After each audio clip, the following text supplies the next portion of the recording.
trabaho. Ayan. Maraming salamat nga pala sa ating kumpare na pinahiram tayo ng kanyang big bike.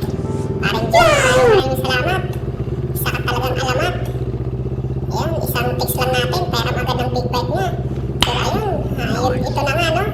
Habang papasok na po tayo ng trabaho, sarap na sarap po tayo kasi first time natin ulit makahawak ng big bike. Ayan, sarap na sarap tayo.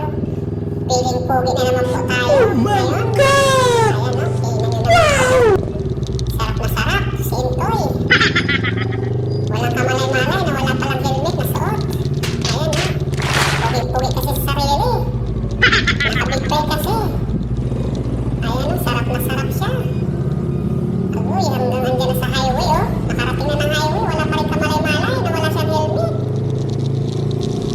Abay, puging-puging sarili, palingon-lingon pa kung saan-saan, oh. Ayan. Nasa highway ka na. Di mo pa rin naalala na wala kang helmet. Ang pogi mo talaga. Ayan. Tapos ayun, huminto na nga. Ay, salamat naman. Naalala na na walang helmet. Oh. Iba yata, ah.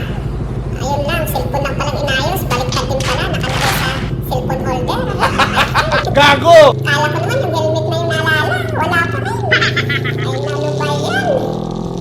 Hindi pa rin naalala yung helmet. Sarap na sarap, oh. Harorot to, oh. Puging-pugi talaga, eh. Nakabigyan ko. Sige, habol nyo. Manghabol kayo. Ayan, feeling nyo. Ayan, oh. Hinahamon niya pa yung katabi niya. Oh, sige. Gago! Kita. Sige. Marurot ka lang, habulin talaga kita. Buti na lang, hindi makarurot eh. Sige, harurot lang. Wala kang helmet. Sarap na sarap ang motor, oh. Napakamot-kamot pa ng ulo. Akala ko naman, naalala na wala siyang helmet. Ayun, oh. Sige lang. Sarap na ito. Oh, ayun. Naalala na, napangiti na lang, oh. Seryoso pa naman sana sa pagmamotor, oh. Ayun. Oh, biglang napangiti ka ngayon. Doon na nga, naalala na nga na wala na nga siyang helmet. Oh, diba? Ayan talaga, pag nagkakaedad na. Masyado nang mali